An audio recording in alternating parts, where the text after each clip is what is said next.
The disappearance of a mother and her toddler in the heart of the Rocky Mountains left a wound that time couldn't heal. 6 years of questions and broken hearts gave way to something far more sinister when a boiling hot spring revealed what truly happened on that fateful day. What they found in those steaming waters would forever change how locals viewed the mountains they once called home. Before we begin, make sure to subscribe to the channel and comment where you're watching from.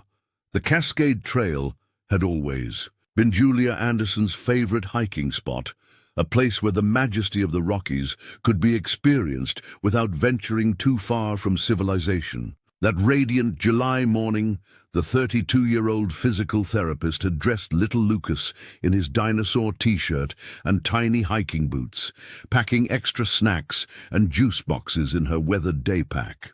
"Just a quick morning hike," she'd told Mark, her husband, kissing him goodbye as he headed to his shift at the hospital.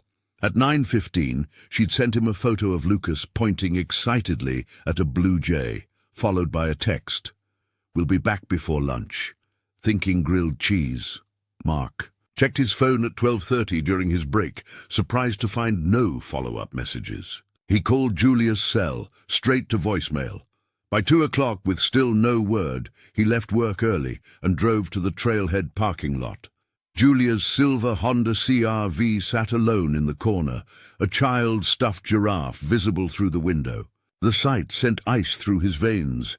By 4:30, park rangers had been notified and the first search team assembled. They combed the 3-mile loop trail and surrounding areas, calling out for Julia and Lucas as shadows lengthened across the valley. Night fell over the mountains with unnerving swiftness. Flashlight beams cut through darkness as volunteers arrived, neighbors, friends, strangers touched by the news of a missing mother and child. Search dogs sniffed Julia's sweater and Lucas's blanket, then pulled their handlers along the trail before losing the scent at a creek crossing 1 mile. Helicopter spotlights swept across dense pine forests and rocky outcroppings, revealing nothing but wilderness. "People don't just vanish into thin air," Sheriff Donovan told reporters gathering at the command post. "We'll find them." But as dawn broke over the silent mountains, bringing no answers, a terrible feeling settled over the search teams. Something was deeply wrong in these familiar woods, something that would haunt the small mountain community of Pinecrest for years to come. The search teams operated for 16 days straight, working in shifts that pushed the limits of human endurance. Sheriff Donovan, a 30-year veteran of mountain rescues, had never seen such a comprehensive effort. Helicopters equipped with thermal imaging swept the ridges and valleys. Specialized dog teams from 3 states tracked and retracked possible routes. Volunteers, some who'd taken unpaid leave from jobs, combed every inch of accessible terrain, calling out Julia and Lucas's names until their voices grew hoarse. "It's like they vanished into thin air," Deputy Collins told reporters on day 12. "We've found hikers who've been missing for weeks, even recovered remains from nearly impossible locations. But this, not a hairband, not a toy, not a single footprint." The absence of evidence spawned theories that spread through Pine Ridge like wildfire. At the mountainside diner, locals debated possibilities over endless cups of coffee. Some, like old Frank Miller, who'd lived in those mountains for 60 years, insisted a grizzly must have taken them both, though no such attack had been documented in the area for decades. Schoolteacher Elaine Winters pointed to strange lights, sometimes seen on the northern ridge, whispering about people who live off the grid and groups that don't want to be found. Pastor Jim gently suggested that perhaps a tragic accident had occurred in one of the numerous sinkholes that pockmarked the less-traveled paths. But as weeks turned to months and seasons changed, the mystery only deepened. The Andersons became more than missing persons. They transformed into a cautionary tale, a ghost story, a wound in the community's collective psyche. Parents held their children tighter on hiking trails. Tourists were warned never to venture off marked paths. The mountains themselves seemed to have developed a sinister reputation, as if they had deliberately consumed the mother and her toddler. "These mountains keep their secrets," Sheriff Donovan said at the one-year memorial service, his weathered face betraying the failure he felt. "Sometimes nature simply doesn't give us answers." What he didn't say aloud was what many feared, that the vast, indifferent wilderness had claimed Julia and Lucas in some way so complete that not even the most determined search could reveal their fate. Michael's life had settled into a painful rhythm of absence. 6 years had passed since Julia and Lucas disappeared, but time hadn't dulled the ache. It had merely taught him to function around it. Every morning, he'd wake up reaching across the empty side of the bed before reality crashed back. Every night, he'd pass Lucas's bedroom door, sometimes pausing with his hand on the knob before continuing down the hall. The house remained frozen. In time, Julia's coffee mug still in its place in the cabinet, Lucas's tiny rain boots by the back door that his feet would never grow into. Friends had gently suggested therapy, moving, even dating again. Michael had tried the therapy but rejected the rest. "How do you move on when you don't know what you're moving on from?" he'd asked his sister during one particularly difficult Christmas. Without bodies, without answers, grief had no closure, no finality, just an endless, maddening loop of questions. What happened on that mountain? Were they still out there somewhere? The rational part of him knew the answer, but hope was a stubborn ember that refused to die. On Lucas's 9th birthday, a birthday the boy would never celebrate, Michael had placed a cupcake with a candle on the kitchen table, sang a quiet "Happy Birthday," then sat in silence until the candle burned itself out. That evening, he'd finally packed away some of Lucas's toys, only to unpack them hours later, hands shaking. The call came on a Tuesday in July. Michael was watering Julia's plants, still alive after all these years, as if keeping them thriving might somehow bring her back. The phone's ring startled him, water splashing onto the hardwood floor. Unknown number. He almost didn't answer, but something made him reach for it. "Mr. Reynolds, this is Detective Lisa Park from the Park County Sheriff's Office." Her voice carried the weight of someone about to deliver news that would change everything. Michael's hand tightened around the phone as she continued, "I'm calling about your wife and son's case. There's been a development." The plant mister clattered to the floor. "I think you should sit down, sir." Michael lowered himself onto the couch, the same couch where he and Julia had planned their fatal hiking trip 6 years ago. His throat constricted as he asked the question he'd both longed for and dreaded. "What did you find?" Michael's hands trembled as he gripped his cell phone tighter, the detective's words hitting him like physical blows. Detective Park's normally measured voice wavered slightly as she explained that a team of university researchers had discovered something unusual while conducting routine geothermal studies near Morning Glory Pool, a vibrant, scalding hot spring located 2 miles off the main trail in a remote section of the park. "They weren't looking for evidence related to your case," Detective Park clarified. "These were geology students mapping thermal patterns. Their instruments detected something anomalous, metal signatures deep in the mineral-rich waters, something that shouldn't be there naturally." Michael's throat constricted, making it difficult to form words. "What kind of metal?" he finally managed to ask, though part of him didn't want to hear the answer. There was a pause on the line before Detective Park continued. "I need you to fly out to Colorado immediately, Michael. I've already spoken with your employer. They understand the urgency." Her voice softened. "What we found cannot be explained over the phone." Michael closed his eyes, his mind racing through possibilities, each more horrifying than the last.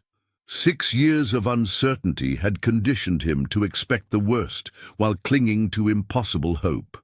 He'd followed every lead, chased every rumor, and endured countless false alarms. But something in Detective Park's tone told him this was different. "I'll be on the next flight," he promised, already reaching for his laptop to book tickets. His fingers moved mechanically across the keyboard while his heart pounded with a sickening mixture of dread and desperate hope. 3 hours later, Michael sat rigid in his economy seat as the plane climbed through turbulent air.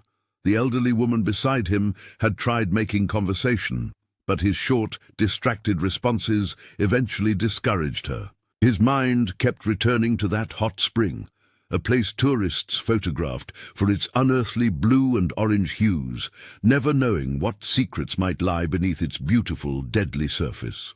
The waters there could reach 200 degrees, hot enough to dissolve human flesh within hours. Michael stared out the small, oval window at the darkening landscape below, wondering if after 6 years of searching he was finally about to learn what had happened to his sister and nephew, and whether the truth would be something he could bear to know.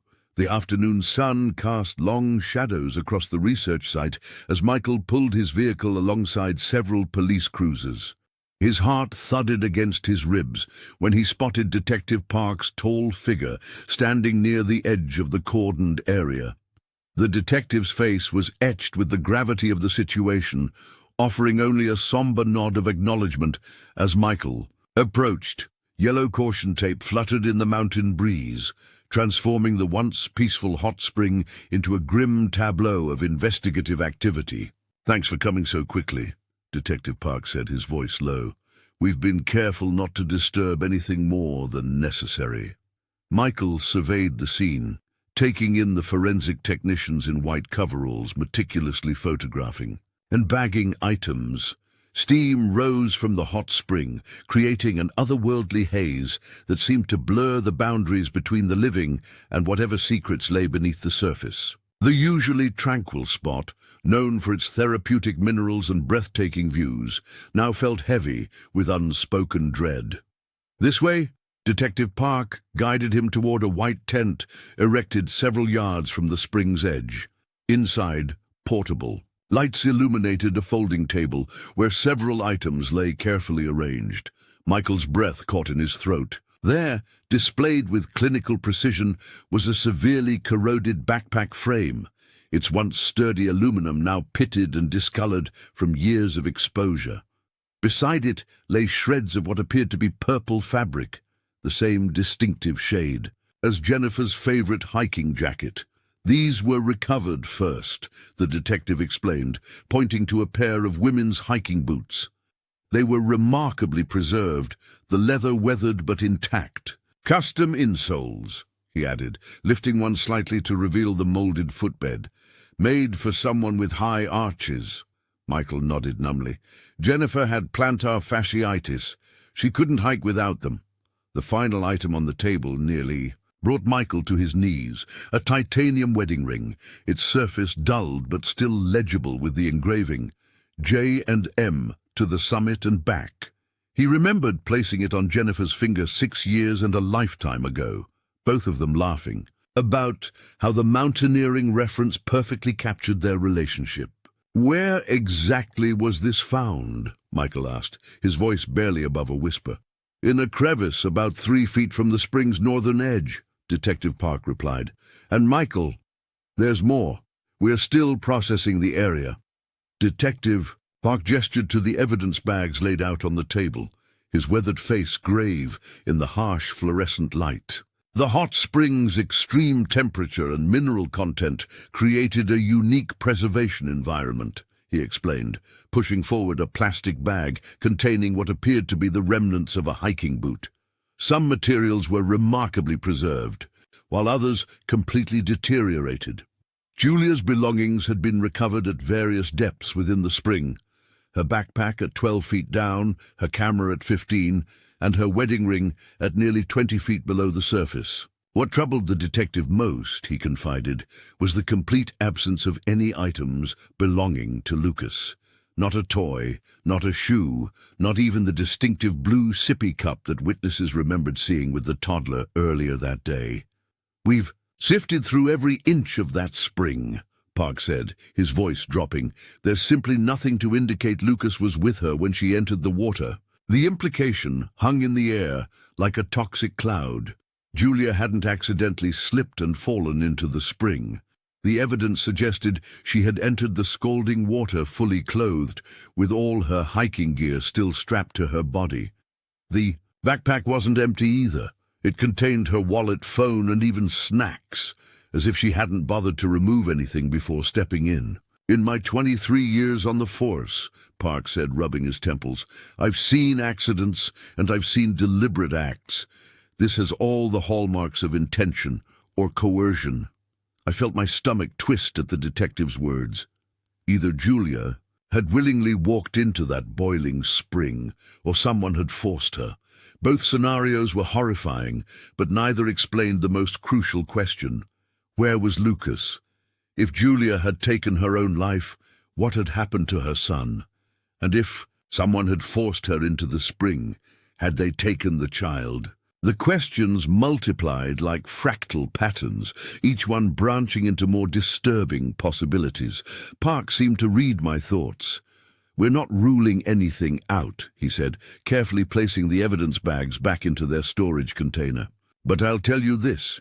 In all my years investigating disappearances in these mountains, I've never seen a case that keeps me awake at night quite like this one." Michael tossed and turned in his bed, the sheets tangling around his legs as if mirroring the twisted thoughts in his mind. Every time he closed his eyes, images of Julia and little Lucas flashed before him. Julia checking her compass, adjusting Lucas's tiny hiking boots, always triple-checking her emergency kit before any excursion. She wasn't someone who took chances, not with her own safety, and certainly never with their sons. She would have had a plan, he whispered into the darkness of his hotel room. She always had a plan. Dawn broke with cruel brightness, mocking his sleepless night. Michael met Detective Park in the motel parking lot, the officer's face betraying his own lack of rest. "We're focusing on the emergency shelters today," Park explained, unfolding a detailed map of the Cascade Trail system across the hood of his vehicle. "There are 7 official shelters and 4 abandoned ranger cabins within a 15-mile radius of where her car was found." The search team had expanded overnight. Local volunteers, park rangers, and even a few off-duty officers from neighboring counties had joined the effort. Michael felt a surge of gratitude as he watched them checking equipment and dividing into groups. They were strangers investing their time to find his family. "Julia knew these mountains," Michael told Park as they hiked toward the first shelter. "She would have taught Lucas what to do if they got separated. She would have told him to stay put, to wait for help." His voice cracked slightly on the last word. The first 3 shelters yielded nothing. No sign of recent habitation, no clues. The 4th, a small wooden structure nestled against a cliff face, contained an old fire pit with ashes so old they had almost returned to the earth. "Nothing here," called out one of the rangers, and Michael felt another small piece of hope chip away. By mid-afternoon, they reached one of the abandoned ranger cabins. Its windows were boarded, the door secured with a rusted chain that hadn't been disturbed in years. Still, they checked around the perimeter, looking for any indication that someone might have sought shelter nearby. "Your wife was experienced in these mountains?" asked a volunteer who had introduced himself as Thomas, a local who had been hiking these trails for 40 years. "Very," Michael nodded. "She used to say these mountains spoke to her. That's why I can't understand—" He trailed off, unable to complete the thought. As the day waned and the search teams regrouped at the trailhead, Detective Park placed a hand on Michael's shoulder. "We'll continue at first light. The helicopter team is expanding their search radius tomorrow." Michael nodded, knowing there was nothing else to do but keep looking, keep hoping, even as a terrible coldness settled in his chest. Ranger Ben Wallace had been working at Rocky Mountain National Park for over 20 years, and his weathered face told the story of countless days spent under the Colorado sun. As we sat in his modest office, surrounded by topographical maps and weather charts, he leaned back in his chair, his eyes distant with recollection. "I knew Julia," he said, quietly. "Not personally, but the way you get to know the regulars on your trails. She was one of the good ones." Ben explained that Julia had been a textbook example of responsible hiking, always signed the trail logs, always noted her expected return times. She'd write little notes sometimes about what she hoped to see, wildlife, particular views. She'd bring that little girl of hers too, had her in one of those fancy hiking carriers. His fingers tapped thoughtfully against his coffee mug. That's why it never made sense to me. She wasn't the type to go off trail, especially with her daughter. As we pored over dusty maintenance logs from 6 years ago, Ben's expression changed. "I was on duty that day," he said, surprise evident in his voice as he recognized his own handwriting in the records. I'd forgotten that. According to his notes, he'd been performing routine cabin inspections in the eastern section of the park, roughly 8 miles from where Julia's car had been found. "Standard procedure," he explained.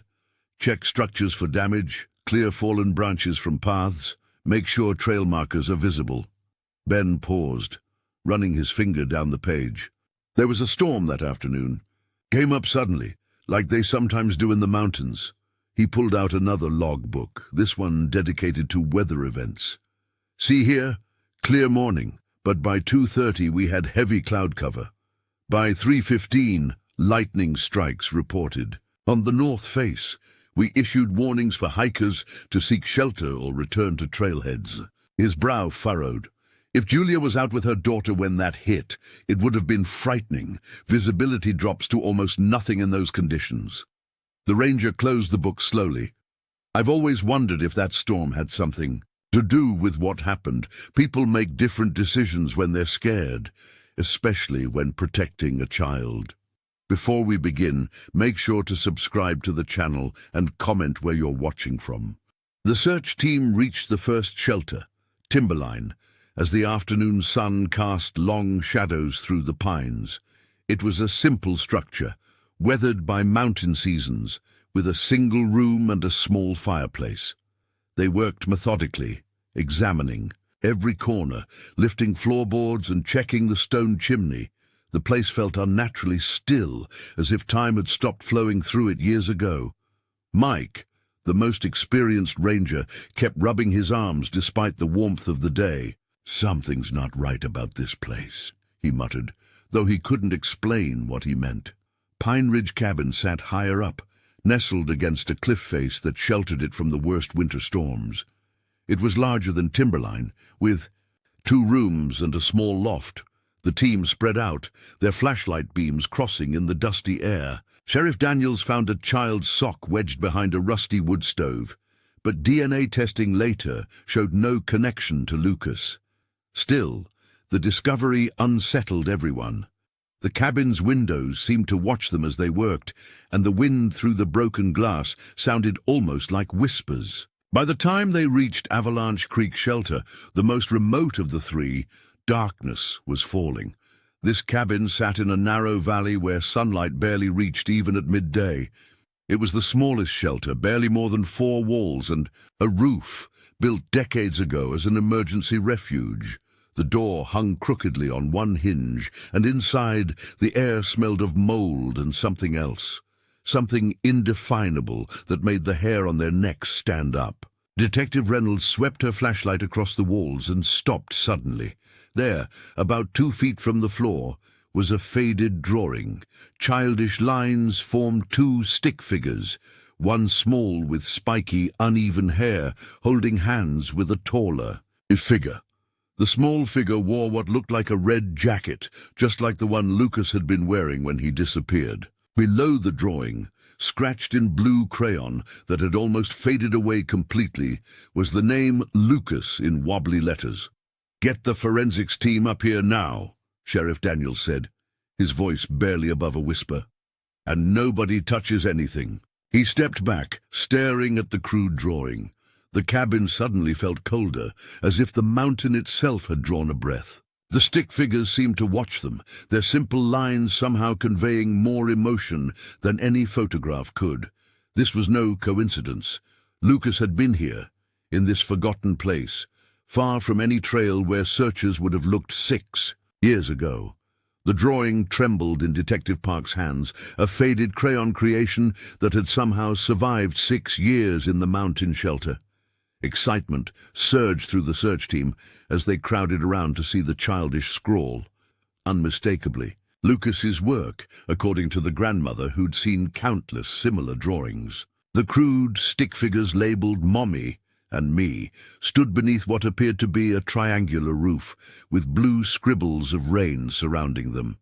It was just a ghostly reminder that Lucas had been there with Julia, seeking refuge from the unforgiving storm that had swept across the mountains that fateful day. The lock on that shelter was problematic that entire summer, Ben Wallace explained, as they exited the small structure. His voice carried on the mountain air, oddly flat against the backdrop of rustling pines. Had to replace it eventually. Kept jamming up on hikers, especially after rainfall when the wood would swell. He kicked at the dirt, not meeting Detective Park's eyes. Probably why they could get in, but maybe couldn't get out easily. Detective Park studied the rangers. Weathered face. And you're certain you didn't encounter Julia or Lucas during your patrol that day? According to the logs, you were assigned to this quadrant. Ben's answers grew increasingly vague, his normally detailed recollections suddenly fuzzy. Like, I said, covered a lot of ground that day. Storm was coming in fast. Radio communications were spotty at best. He shrugged, adjusting his hat. Could have missed them. Visibility was poor. Something in his evasiveness triggered Detective Park's instincts.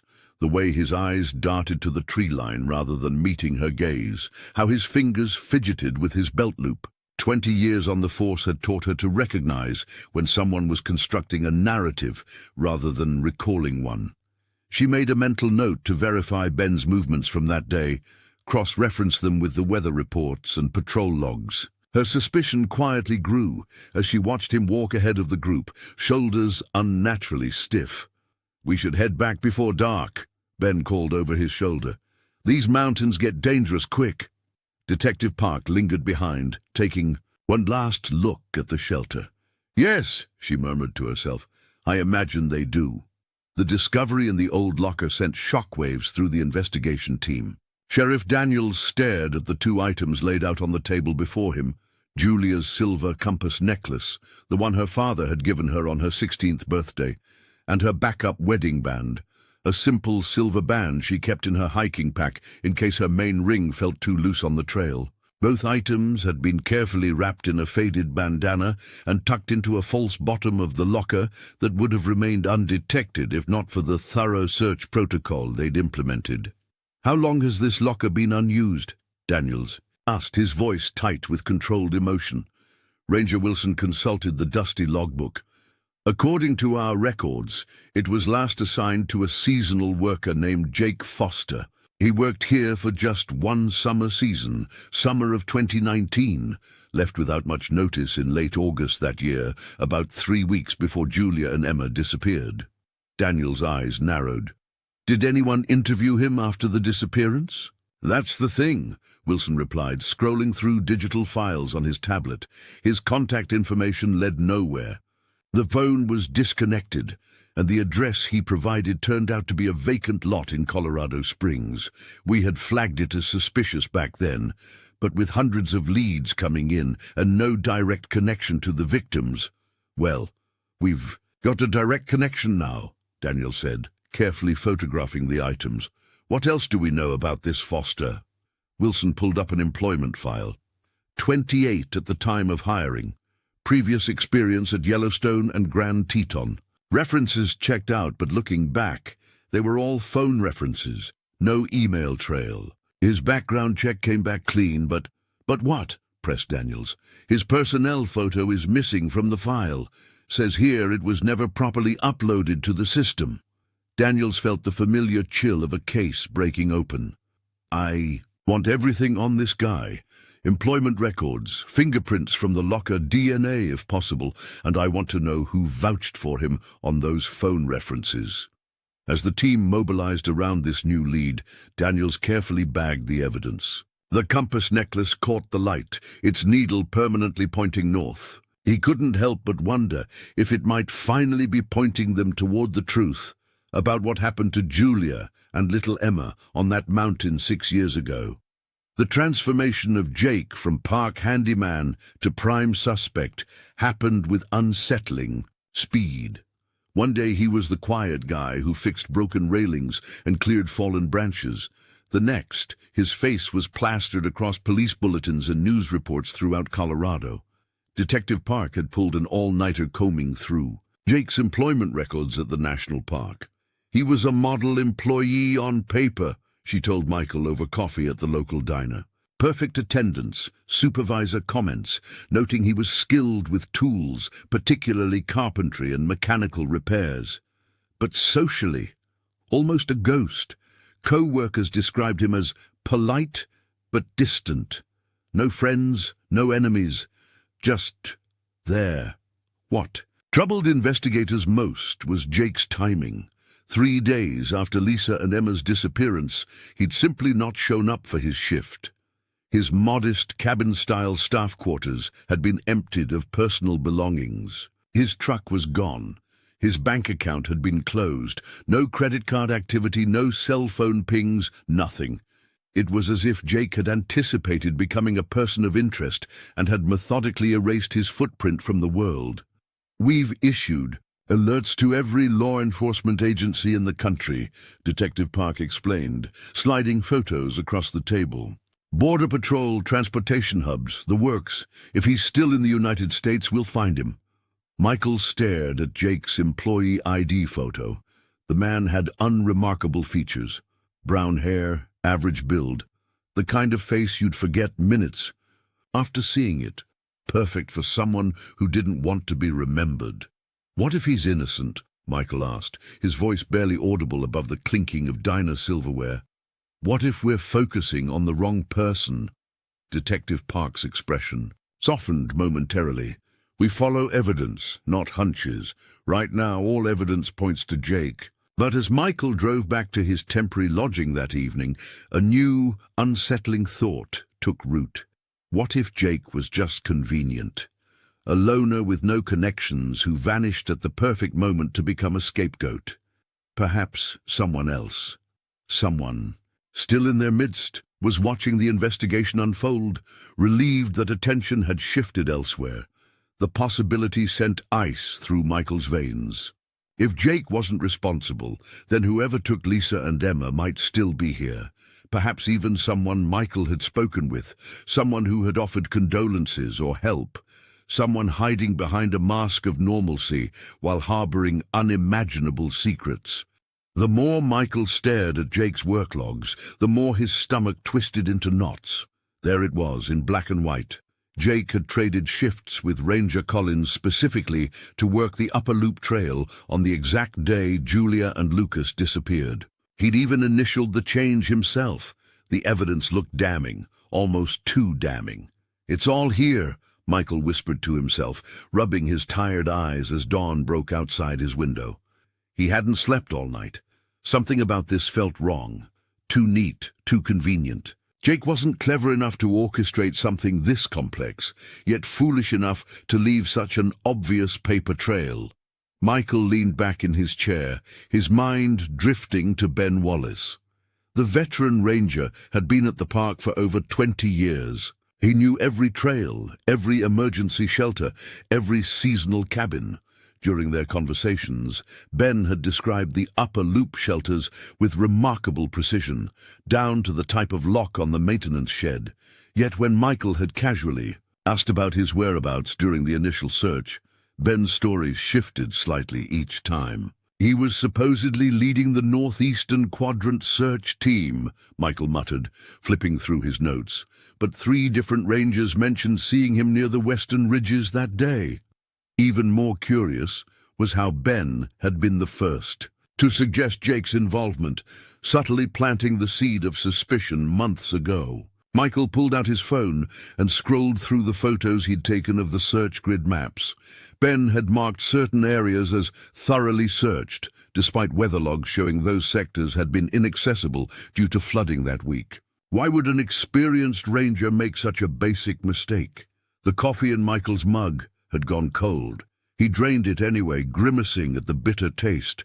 Outside, the mountains loomed in the pale morning light, their peaks shrouded in mist. Somewhere in those vast, unforgiving slopes, the truth about Julia and Lucas was hidden, and Michael was beginning to suspect that Ben Wallace, respected, knowledgeable Ben, knew far more than he was letting on. What if Jake was just a convenient scapegoat? Michael whispered. The thought sent a chill through him that had nothing to do with the mountain air. He reached for his phone again. It was time to dig deeper into Ben Wallace's history with the Park Service. Michael checked his inbox one last time before bed, his tired eyes ready to close when a new message appeared. From Ben. The subject line made his heart race. Found something about Jake. Need to meet. The timestamp showed 11:37 p.m. Michael hesitated, his instincts warning him about the late hour and sudden urgency, but curiosity overrode caution. He typed a quick reply with his cabin address, then paced the small living room, sleep forgotten. 40 minutes later, headlights swept across the cabin windows. Michael peered through the curtains to see Ben's truck pulling up, its engine cutting to silence in the mountain night. He opened the door before Ben could knock, noticing immediately how the man carried a thick manila folder and a small cardboard box. "Sorry for the late-night drama," Ben said, stepping inside with a smile that didn't quite reach his eyes. "But after what I found today, I figured you'd want to know right away." Michael nodded, gesturing toward the kitchen table. "Coffee? I just made a fresh pot." "Perfect. Black is fine." Ben set his materials down carefully, almost ceremoniously, while Michael filled 2 mugs. The folder contained employment records, timesheets, and internal memos from the Forestry Service where Jake had worked. Everything was organized chronologically, with color-coded tabs and highlighted sections. Too organized, Michael thought, for documents supposedly gathered in haste. Jake was assigned to areas far from the official search zones, Ben explained, pointing to a map with marked locations. These records show he requested these specific patrol routes multiple times in the months before Sarah and Emily disappeared. Michael studied the papers, a growing unease settling in his stomach. "Where did you get all this? These look like internal documents." Ben's smile widened slightly. "I have friends in administration. They owed me a favor." As Michael poured more coffee, he noticed how Ben's eyes darted around the cabin, taking inventory of everything. The rental agreement on the counter, Michael's laptop, the trail maps spread across the coffee table. His demeanor was warm, friendly even, but something in his calculated movements reminded Michael of a predator sizing up prey. "What's in the box?" Michael asked, nodding toward the small cardboard container Ben had yet to open. "That," Ben said, placing his hand on it possessively, "is the real reason I came tonight. But first, tell me what you've learned from your other conversations in town. I want to make sure we're on the same page before I show you." The coffee had tasted off, but Michael had been too engrossed in conversation to pay attention. Now, as the room began to tilt and sway around him, he realized his mistake. His vision blurred at the edges, dark spots dancing before his eyes as he tried to focus on Ben's face across the table. His limbs felt impossibly heavy, like they were made of concrete rather than flesh and bone. "What did you—" Michael slurred, his tongue thick in his mouth. He tried to stand, but his legs buckled beneath him. Ben caught him before he hit the floor, easing him back into the chair. Gone was the friendly park ranger, the helpful local guide. In his place was someone colder, more calculating. The transformation was subtle but unmistakable, a hardening around the eyes, a tightness to his jaw. "I'm sorry about this, Michael, I truly am," Ben said, producing a length of rope from his pocket. "You just couldn't leave it alone, could you? I warned you. Everyone warned you." His voice was soft, almost gentle as he efficiently bound Michael's hands behind his back. 6 years we've kept this quiet. 6 years of peace. Then you come along, digging up what should stay buried." Michael struggled weakly against his restraints, the room spinning faster now. "People deserve to know what happened to them," he managed to say, each word a monumental effort. "Do they?" Ben asked, genuinely curious. Would knowing make anyone's life better? Would it bring them back? He shook his head, checking the tightness of the ropes. But you wanted answers so badly. Fine. I'll show you the truth. All of it. Maybe then you'll understand why some secrets need keeping. Through the chemical fog clouding his mind, Michael felt a spike of pure fear. This wasn't just about a cover-up. This was something worse. Something that had driven this seemingly normal man to drugging and kidnapping. The others. They know I'm here, Michael lied, fighting to stay conscious. Ben smiled sadly. No one knows you're here. No one's looking for you. Just like no one was looking in the right place for Sarah and little Emma. He hoisted Michael to his feet. The difference is I don't intend for you to disappear forever. Just long enough to show you what happened. After that, well, it depends on you. As Ben half-dragged, half-carried him toward the door, Michael's last coherent thought was that he'd finally get the answers he sought, but he might not live to share them with the world. Michael awoke to the sound of water dripping somewhere nearby, his head throbbing with each drop. The musty smell of rotting wood filled his nostrils as consciousness returned painfully. His wrists burned against the coarse rope binding them behind his back, and his ankles were similarly secured to the legs of the wooden chair. Across the dimly lit cabin, Ben sat on a weathered stool, a hunting rifle balanced across his knees, his eyes never leaving Michael's face. "You're finally awake," Ben said, his voice barely above a whisper. "I guess I should explain some things before." He trailed off, looking down at the rifle. It wasn't supposed to be like this. None of it was. Michael tested his restraints, finding them expertly tied. "What happened to them, Ben? What did you do?" Ben's eyes welled with tears. "Margaret and I tried for 12 years to have a baby. 4 miscarriages, 2 stillbirths. The last one nearly killed her." He rubbed his face with a trembling hand. "That July, we'd just gotten the news that our final round of fertility treatments had failed. Margaret was inconsolable for weeks. Outside, thunder rumbled across the mountains, an eerie echo of that fateful day, when that young woman showed up at our door with little Lucas." Ben's voice cracked. "You should have seen Margaret's face when she held him. For the first time in years, she looked alive again." He shifted in his seat, the floorboards creaking beneath him. "It wasn't planned. Julia was just asking to use our phone, to wait out the storm. But when Margaret took the boy to the bathroom to clean him up after he'd spilled hot chocolate on himself." Michael felt ice in his veins as Ben continued. "I saw something in Margaret's eyes, a decision. She looked at me, and I knew what she wanted, what we both wanted." Ben's knuckles whitened around the rifle.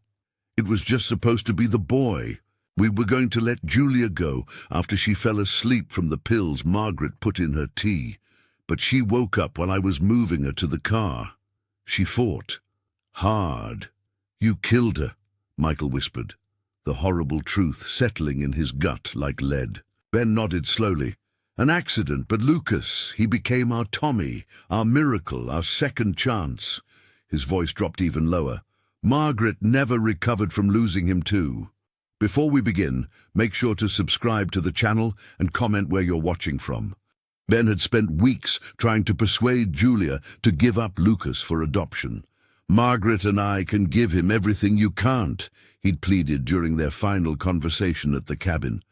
But Julia had been resolute. "He's my son. We'll manage somehow."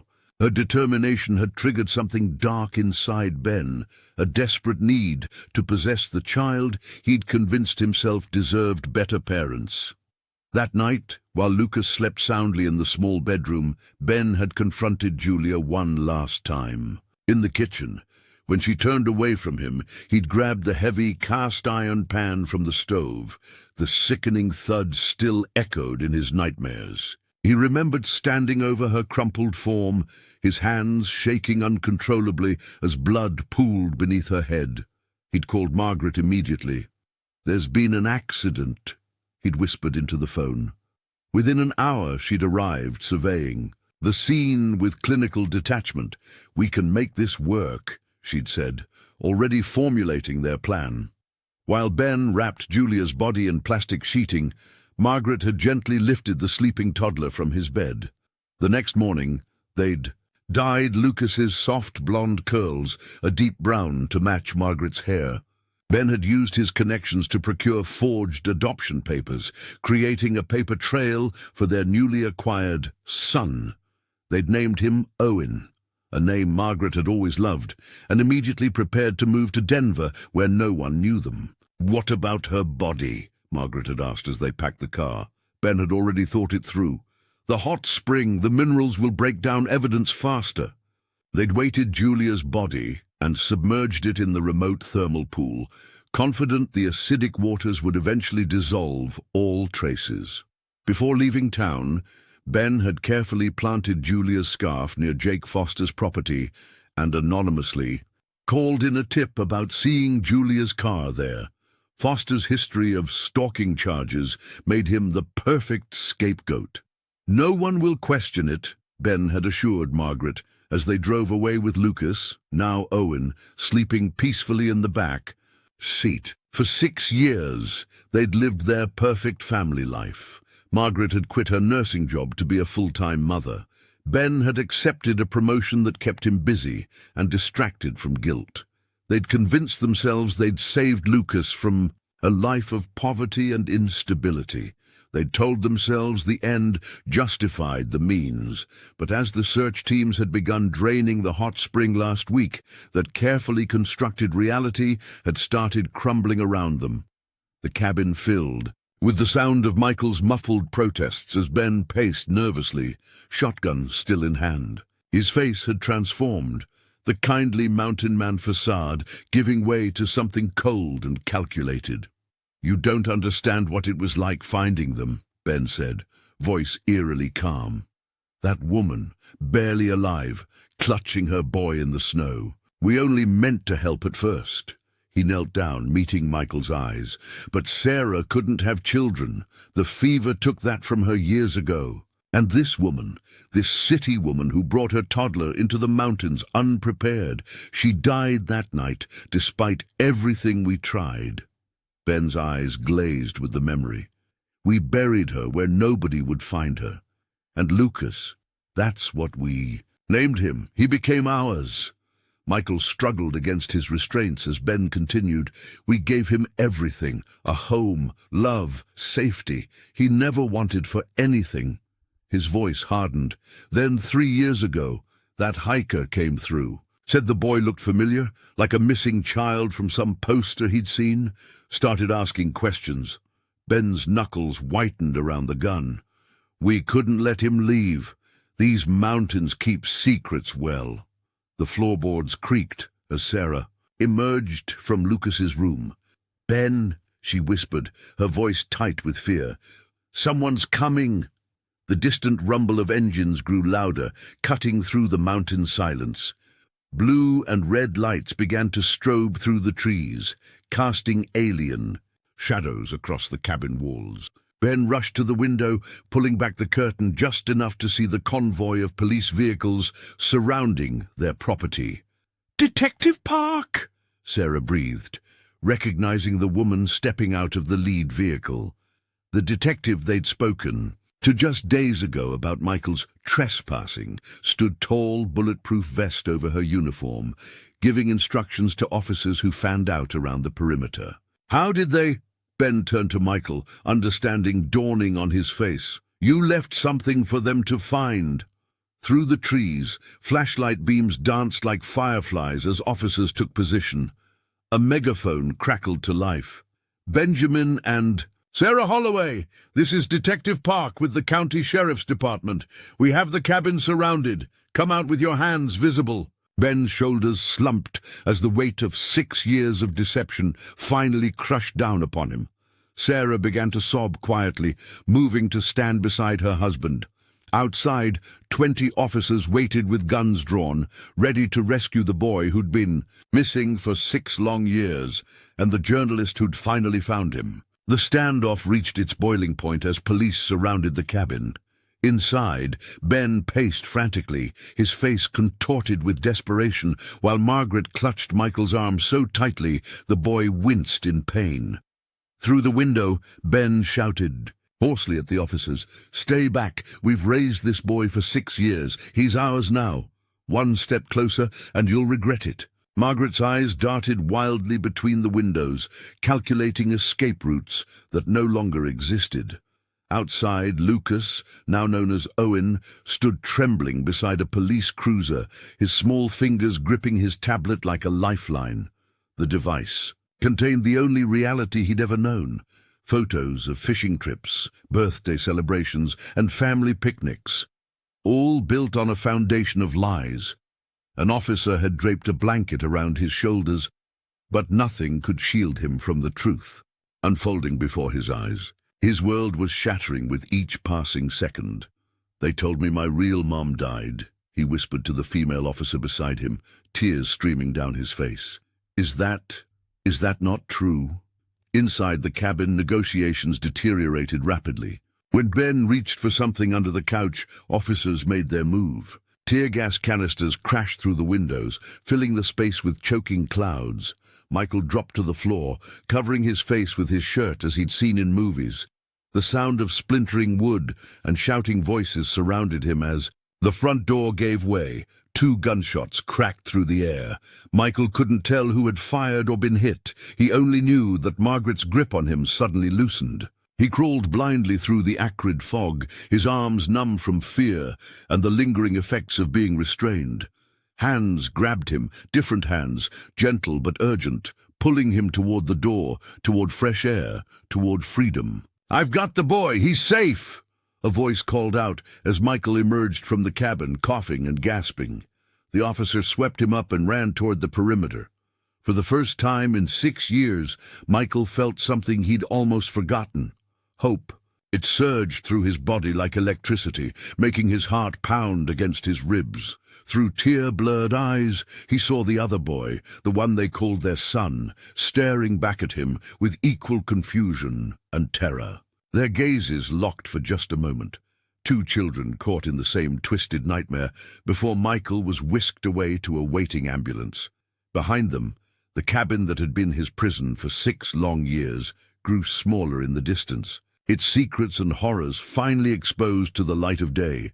Outside, Michael stood frozen in the swirling red and blue lights, his eyes fixed on the small figure huddled against the ambulance. Lucas, his son, was wrapped in a grey emergency blanket, tears streaming down his face as a paramedic tried to comfort him. The boy looked terrified, confused, and completely lost. When their eyes met, Michael saw no recognition, only fear. 6 years of lies had erased any memory of his real father. Detective Park approached, her face showing the exhaustion of the night's events, but also relief. She placed a gentle hand on Michael's shoulder. "They're both in custody," she said quietly. "Ben confessed everything on the drive down. Margaret isn't talking yet, but it doesn't matter now. We have them both, and most importantly, we have Lucas." Michael nodded, unable to form words around the lump in his throat. "He doesn't know me," he finally managed to whisper. "Give him time," Park said. "Children are resilient. Right now, his whole world has been turned upside down. Everything he thought was true wasn't." Michael watched as another officer brought Lucas a cup of hot chocolate. The boy accepted it with trembling hands, his eyes darting nervously toward the police cars where Ben and Margaret were being held. Can I talk to him?" Michael asked. Park nodded. "Just go slowly." Michael approached carefully, each step feeling like a mile. The paramedic saw him coming and stepped aside. Michael knelt down, keeping enough distance not to frighten the boy further. The morning sun was just beginning to peek over the eastern ridges of the Rockies, casting long shadows across the parking lot. "Hi, Lucas," he said softly. "My name is Michael." The boy stared at him, clutching the blanket tighter. "I know this is very scary," Michael continued, "and I know you don't remember me, but I've been looking for you for so long." Lucas didn't speak, but he didn't look away either. "I have pictures of you when you were a baby," Michael said, and stories about how you used to laugh when I made silly faces. I have your favorite stuffed elephant at home. His name is Ellie." Something flickered in Lucas's eyes, the faintest glimmer of curiosity breaking through the fear. Michael smiled gently. "We have all the time in the world now. There's no rush." As the sun rose fully over the mountains that had kept this secret for 6 long years, Michael knew the journey ahead would be difficult. Trust would need to be rebuilt, trauma addressed, and a relationship formed from scratch. But for the first time since that terrible day, when his world collapsed, there was hope, fragile and tender, but real. The mountains had stolen his family, but now, finally, they had given his son back.